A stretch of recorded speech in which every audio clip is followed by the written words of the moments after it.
আমাক শান্তি লাগে, আমাক একতা লাগে, আমাক উন্নয়ন লাগে। সেইদিনা বড়োসকলক JCB লৈ ঘৰ বনাই দিছে এই শ্ৰীৰামত। এনেকুৱা আৰু কৰিব বুলি কৈ আছে কি খৰচল কোনোবা মানুহ যাব নাকি নাযায়, কোনেও যাব দৰকাৰ নাই।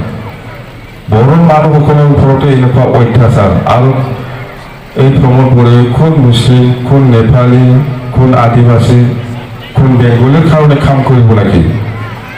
হা, বড়ো মানুহকেই অত্যাচাৰ কৰিছে সি। এই মানুহে কোনোবা বেলেগ জাতিৰ কাৰণে কাম কৰিব না, এইটো অসম্ভৱ কথা। এইটো বড়ো জাতিক কেনেকুৱা ঠকাইছে জানে? বড়োলেণ্ড পাব, আমি সকলো বড়ো ৰাইজে বন শ্বহীদ দিব লাগে। বন শ্বহীদ দি পেলাই হাজাৰ হাজাৰ মানুহক ঠকাই পেলাই দিল্লীত লৈ গৈছে। এই বন শ্বহীদটো বন শ্বহীদ কাৰেকশ্যন কৰিছে না প্ৰমোদ বড়োৱে আগত।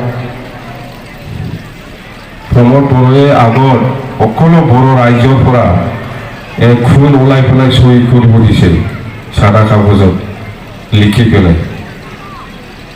এনেকুৱা লেখি ঠকাইছে বড়ো জাতিক। কাম কৰক না, এই খাপা খোৱাৰ নিচিনা কোনোবা ৰাস্তাটো মেৰামতি কৰক। আমাৰ দিনত ৰাস্তা বনোৱা বা আমাৰ দিনত কিবা স্কুল বিল্ডিং বনোৱা, এইবিলাক হয়তো অলপ মেৰামতি লাগে, এইবিলাক কৰক, তথাপিও আমি শান্তি পালে হয়। আৰু প্ৰমোদ বড়োৱে কি কৰি আছে এতিয়া? কোনোবা বড়ো অঞ্চলত, কোনোবা আদিবাসী অঞ্চলত, মুছলিম অঞ্চলত, মুঠতে আৰু বেংগলী এৰিয়া, এইবিলাকক নটিচ দিয়া আছে যে ইলেকশ্যন কৰিব বুলি, ইলেকশ্যন কৰিব বুলি নটিচ দিয়া আছে।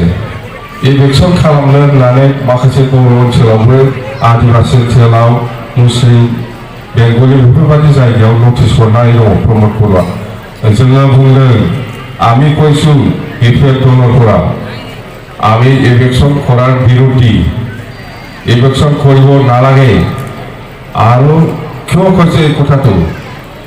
2003 চনত 10 ফেব্ৰুৱাৰীলৈকে যিসকল মানুহ আছে চবে ব্ৰিটিছৰ মানুহ বুলি সংবিধানত লিখা আছে, সংবিধানত লিখা আছে। 2003 চনত 10 ফেব্ৰুৱাৰীলৈকে যিমান জাতি জনগোষ্ঠী আছে এই অঞ্চলত চবে ব্ৰিটিছৰ বাসিন্দা। ইহঁতক মাটিৰ ভাটাহে আমি দিব লাগে। ইলেকশ্যন কৰাটো বহুত দূৰ। এইকাৰণে আমি কৈছোঁ, যদি কোনোবা ইলেকশ্যন কৰে আপোনালোকে কোনো জাগাত যাব নালাগে, ইয়াতে থাকক, আমি নেক্সট দিনা আহি পেলাই আপোনালোকৰ থকাৰ ব্যৱস্থাটো আমি কৰি দিম।